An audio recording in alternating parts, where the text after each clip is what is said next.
कैसे हो। देखो, सबसे पहली वीडियो में हमने जो स्टार्ट किया था, केवल हमने वो चीज आपको दिखाई थी कि इंग्लिश को कैसे समझा जाता है, कैसे पढ़ा जाता है, कैसे लिखा जाता है। उसी फर्स्ट क्लास को उसी फॉर्मेट में रखते हुए हम उसी में जोड़ते हुए इस क्लास को आगे बढ़ाते हैं। जैसे अगर हम बात करते हैं टेंस, तो टेंस क्या है? टेंस का मतलब होता है द फॉर्म ऑफ वर्ब्स। अगर हम टेंस की बात करते हैं तो टेंस का मतलब होता है द फॉर्म ऑफ वर्ब्स, क्योंकि वर्ब की फॉर्म ही हमें बताती है कि हम किस समय की बात कर रहे हैं, किस टाइम की हम बात कर रहे हैं, किस टाइम का मेजरमेंट हम कर रहे हैं। Depend on the verbs, the form of verbs, that is known as tense. ठीक है, उसी बात को हम आगे बढ़ाते हुए बात करते हैं। जैसे हमने फर्स्ट क्लास में हमने देखा कि एरर को कैसे फाइंड किया जाता है, एरर को किस टाइप से, किस तरीके से फाइंड किया जाता है।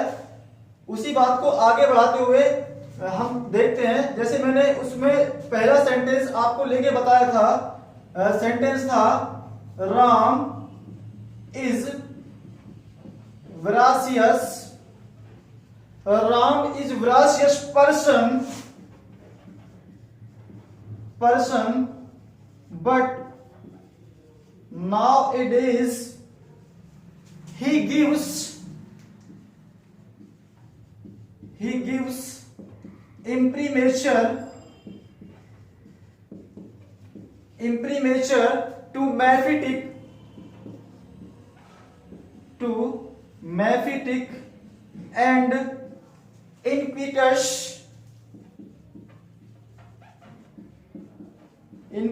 plans of a mendacious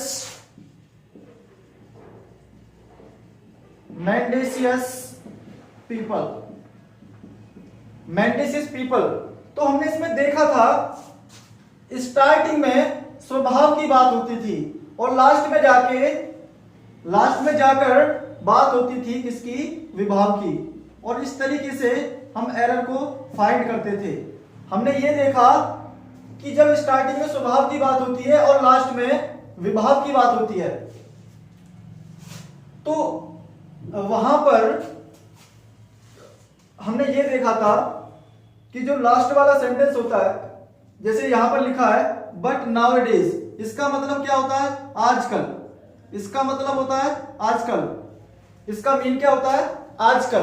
तो यहां हमने देखा था जो गिव्स था वो गिविंग में चेंज हो गया था, ही इज गिविंग।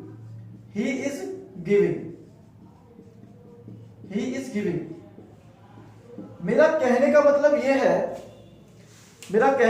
यह है कि जब सेंटेंस में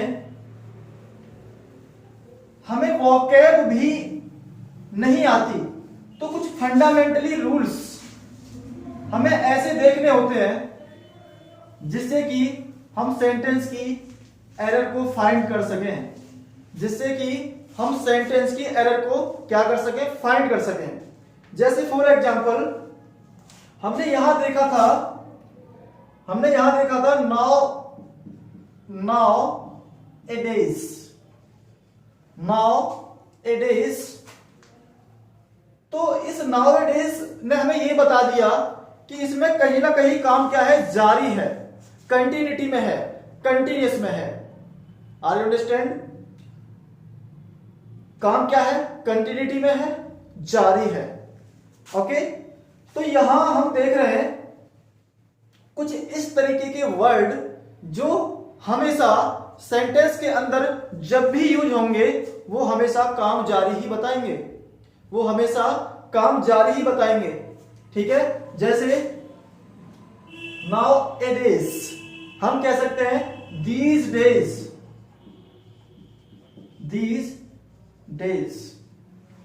now A days, these days, at present, at present. दोस्तों नोट करते रहें साथ के साथ, it's very important topic of exam point of view. At present या प्रेजेंटली, ठीक है, या हम कह सकते हैं एट दिस मोमेंट या at a moment. At this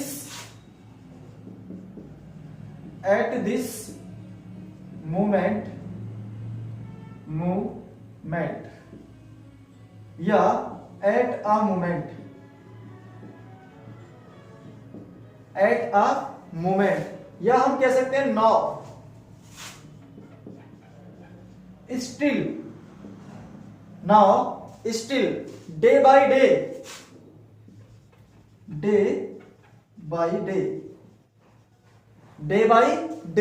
या हम कह सकते हैं करंटली,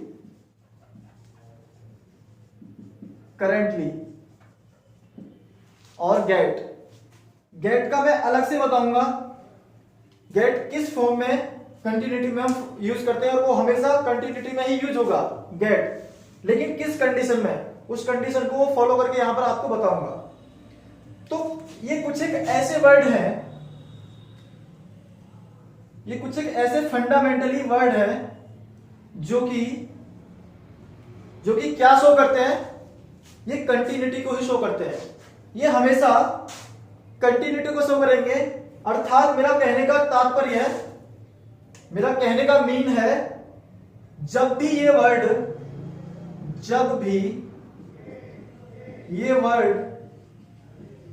वर्ड्स सेंटेंस में आए, जब भी ये वर्ड्स आए तो काम जारी होगा। तो क्या होगा, काम जारी ही होगा।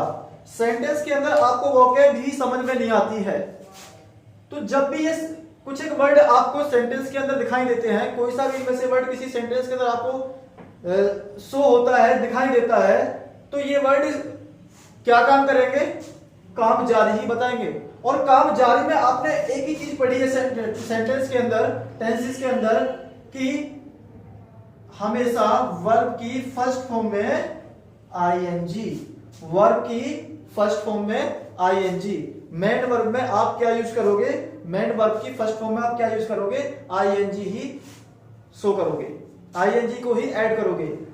कंटिन्यू किसको फॉलो करेगा, काम जारी को फॉलो करेगा, हमेशा कंटिन्यूअस की बात करेगा, कंटिन्यूअस, ठीक है ना, कंटिन्यूअस को फॉलो करेगा, यानी कंटिन्यूटी को फॉलो करेगा, कंटिन्यूटी को ही फॉलो करेगा। I hope that you will be listen me carefully. It is connected to the first class.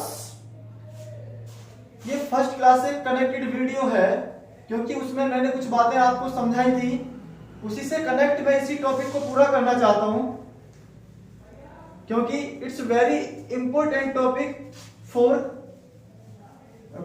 Competition exam. तो हमने देखा nowadays, these days, at present या प्रेजेंटली, एट अ मोमेंट या eight this moment, now, still, day by day, currently या gate, ठीक है।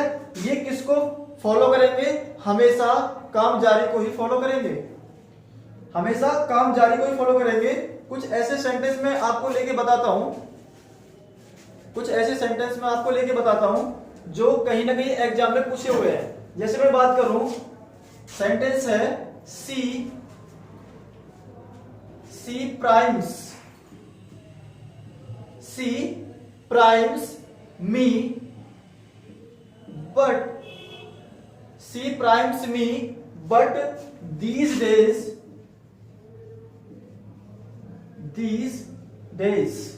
she primes me, but these days she talks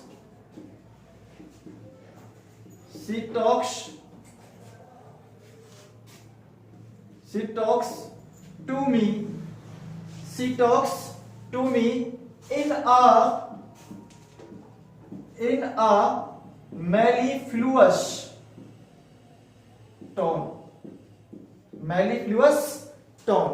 तो यहां mellifluous की बात करें तो एग्जाम के पॉइंट ऑफ व्यू से अच्छा वर्ड है mellifluous। mellifluous का मतलब होता है स्वीट। mellifluous का मतलब क्या होता है? स्वीट।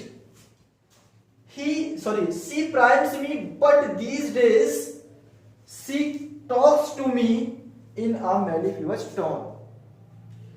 तो यहां आप देख रहे हैं, यहां पर क्या आया? These days। क्या आया? These days, जो कि क्या शो करता है? जो कि क्या शो करता है? कंटिन्यूटी को शो करता है, कंटिन्यूस को शो करता है। और कंटिन्यूस क्या सपोर्ट करता है? आईएनजी को सपोर्ट करता है। जैसे अगर इसको करेक्ट किया जाए तो अगर हम बात करें सेंटेंस की, सी प्राइम्स मी, वह मुझसे नफरत करती है। प्राइम्स का मतलब क्या होता है? हेट। हेट। सी प्राइम्स मी, वह मुझसे नफरत करती है, बट परंतु दीज डेज, परंतु इन दिनों सी टॉक्स टू मी, वह मुझसे बात करती है इन अ mellifluous टोन, एक मधुर वाणी में, एक मधुर ध्वनि में। ठीक है, तो इसको हम करेक्ट करना चाहें तो करेक्ट करेंगे, she primes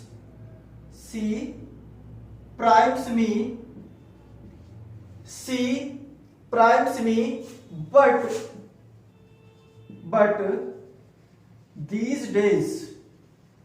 but these days she के साथ क्या आना चाहिए? Is. She is talking to me, she is talking to me in a mellifluous tone, in a mellifluous tone, in a mellifluous tone। तो गलती कहां पर थी? एरर कहां पर थी? इस वाले पार्ट में। तो इसको ही हमने क्या किया है? करेक्ट किया है। दोस्तों ये क्वेश्चन कहीं ना कहीं एग्जाम में पूछा हुआ है। ठीक है, तो करेक्ट क्या हो गया? She primes me, but these days she is talking to me in a mellifluous tone. अगर आगे किसी सेंटेंस की और हम बात करें जो एग्जाम में पूछा हुआ है सेंटेंस है, मेरे साथ बोलिए, don't make a clarion sound, don't make a clarion sound. क्या बोला? डोंट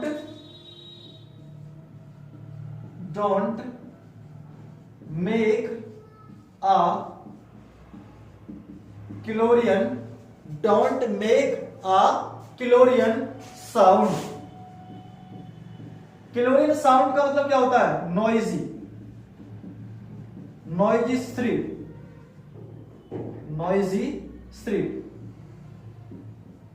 स्ट्रीट, यानी तीक्ष्ण ध्वनि, ऐसी ध्वनि जो बिल्कुल कानों को क्या जाती है? चीर के जाती है, जो बिल्कुल कानों को चीर के जाती है।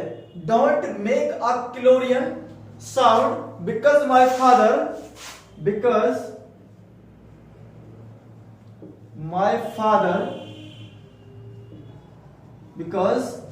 Father fill in the blank. बिल्कुल एग्जाम का क्वेश्चन है और एग्जाम के पॉइंट ऑफ व्यू से पढ़ाने वाला हूं दोस्तों। एग्जाम के पॉइंट ऑफ व्यू से ही बिल्कुल सारी सटीक बातें मैं आपको बताऊंगा, क्योंकि बलगलाना मुझसे आता नहीं। Don't make a clear sound, अगर वाकई में आप सीरियस हो तो आपके बात समझ में आएंगी। अगर आप सीरियस नहीं हो, आप कुछ पाना नहीं चाहते, तो आपके बात ही समझ में आने वाली है नहीं। Don't make a clear sound because my father fill in the blank now। दोस्तों इसके ऑप्शन थे, फर्स्ट ऑप्शन है takes a sister, takes a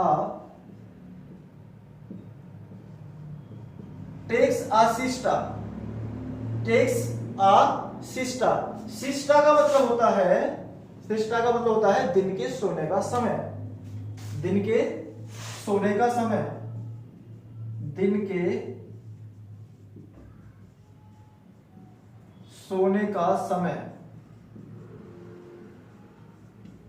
दिन के सोने का समय। Takes a sister, takes a sister, has taken a sister. B option है has taken a sister, has taken a sister, and third option is took a sister, took a sister, and last option is taking a sister, is taking a sister, is taking a sister. Don't make a clearing sound because my father, शोर मत मचाइए क्योंकि my father अभी क्या है, दिन में सोए हुए हैं। ठीक है, तो यहां पर क्या आया, मैंने आपको बताया था नाउ क्या सपोर्ट करेगा, क्योंकि अभी अभी की हाल ही की बात हो रही है। ठीक है ना, तो हाल ही की बात हो रही है, तो कंटिन्यूस की बात हो रही है, कंटिन्यूटी की बात हो रही है। और नाउ किसको सपोर्ट करेगा, हमेशा कंटिन्यूस को सपोर्ट करेगा, कंटिन्यूटी को सपोर्ट करेगा। तो क्या आना चाहिए, टेक्स अ सिस्टर, नहीं। हैज टेकन अ सिस्टर, नहीं।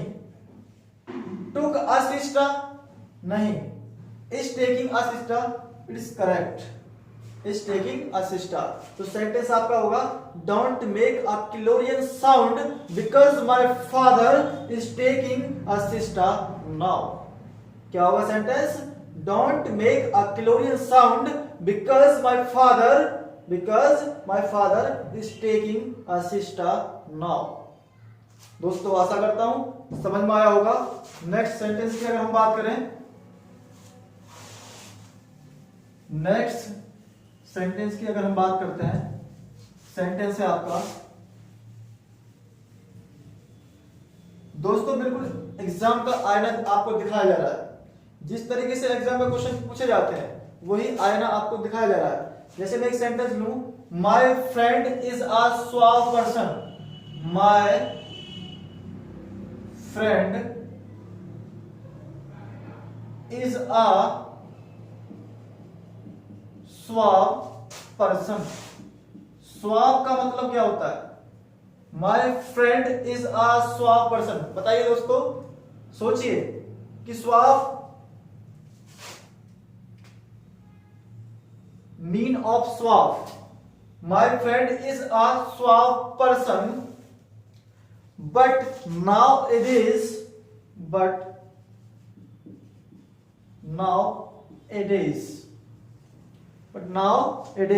he uses invective, he uses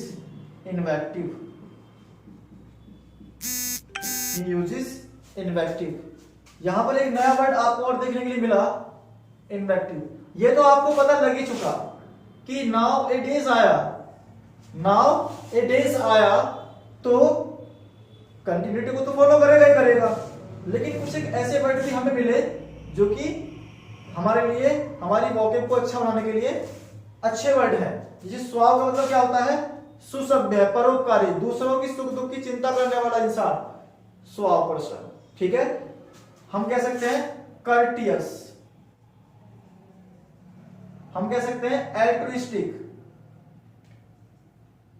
एल्ट्रू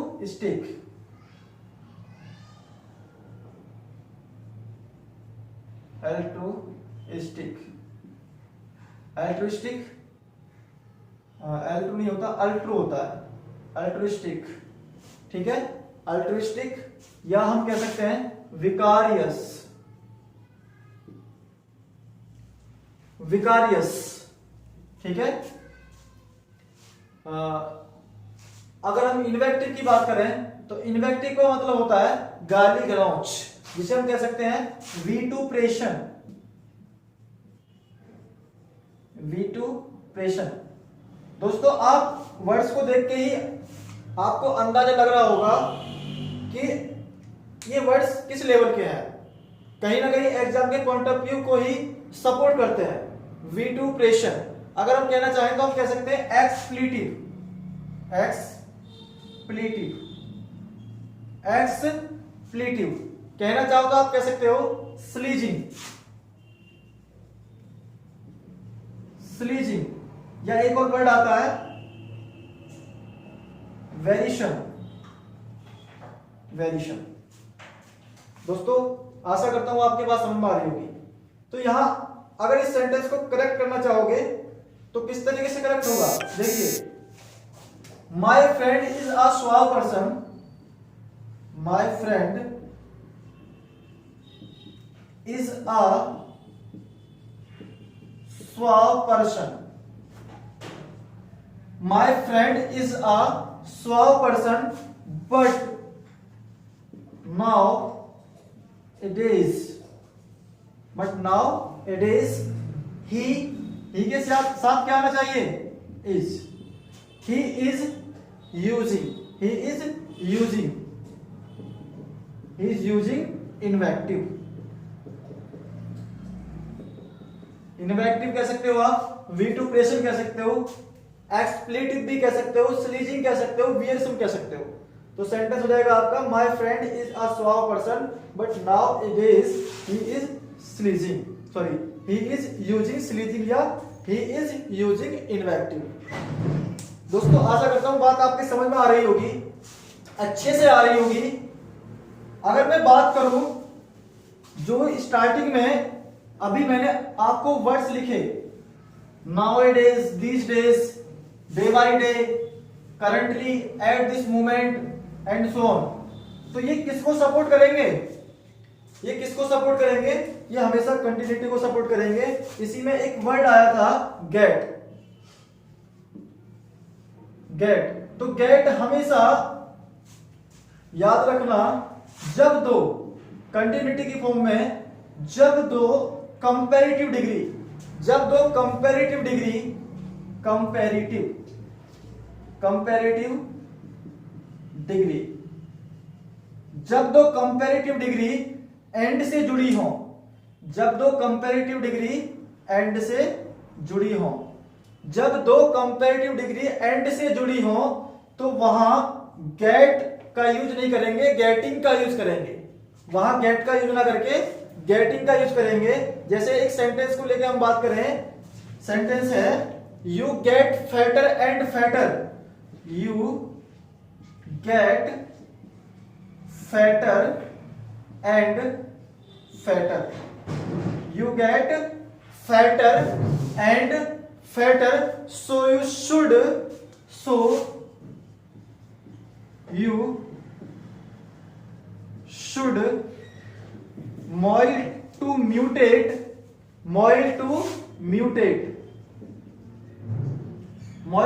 मतलब changeable, change, so you should moil to mutate your obtuse shape, your obtuse shape। अगर हम ऑब्ट्यूज की बात करें, अगर हम ऑब्ट्यूज की बात करते हैं, ऑब्ट्यूज की हम बात करते हैं तो इसका मतलब क्या होता है, फैटी, फैटी, ठीक है। यहां पर आप देख रहे हो जो दो कंपैरेटिव डिग्री एंड से जुड़ी हुई हो, तो वहां जब दो कंपैरेटिव डिग्री एंड से जुड़ी हुई हो तो वहां कमी या वृद्धि की बात की जाती है, तो वहां कमी या वृद्धि की बात की जाती है। जैसे हम यहां बात करें फैटर एंड फैटर, इसका मतलब है मोटे पर मोटे होते जाना, मोटे पर मोटे होते जाना, मोटे पर मोटे होते जाना। तो देखो चेंजमेंट आ रहा है ना, मोटे पर मोटे होते जा रहा है, ठीक है, चेंजमेंट आ रहा है। तो इस सिचुएशन में जब दो कंपैरेटिव डिग्री एंड से जुड़ी हुई हो, एंड के साथ ऐड हो, तो वहां आप गेट का यूज ना करके गेटिंग का यूज करोगे according to the subject, according to the subject. जैसे हम यहां बात करें सेंटेंस को करेक्ट किया जाए तो कैसे करेक्ट करेंगे? यू के साथ क्या आना चाहिए? Are. You are getting, you are getting, you are getting fatter and fatter, fatter and fatter,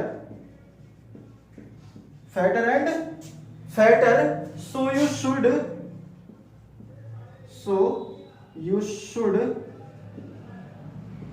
moil to mutate, moil to mutate your obtuse shape, obtuse shape। Sentence is correct. मेरा कहने का मतलब आप समझ गए होंगे। गेट हमेशा ING को सपोर्ट करेगा कब? जब दो कंपैरेटिव डिग्री एंड से जुड़ी हुई हो, जब दो कंपैरेटिव डिग्री एंड से जुड़ी हुई हो और वहां एक वर्ब गेट यूज हुई हो, तो वहां गेट ना यूज होके हमेशा गेट को कंटिन्यूटी की फॉर्म में ही, कंटिन्यूस की फॉर्म में ही यूज करोगे। गेट ना होके वहां क्या होगा? गेटिंग होगा। गेट्स ना गेट ना गॉट ना, ठीक है, क्या यूज होगा? गेटिंग यूज होगा। आईएनजी फॉर्म में ही हमेशा सपोर्ट करेगा गेट को कब? जब दो कंपैरेटिव डिग्री एंड से जुड़ी हुई हो। आशा करता हूं दोस्तों बात समझ में आई होगी। आई hope that you will be listen carefully. तो दोस्तों अगर ज्यादा से ज्यादा चीजें आपको अच्छे वे में एग्जाम के पॉइंट ऑफ व्यू से चाहिए तो वीडियो को लाइक करें, शेयर करें, सब्सक्राइब करें और बेल आइकन को दबाएं। Thanks to all of you.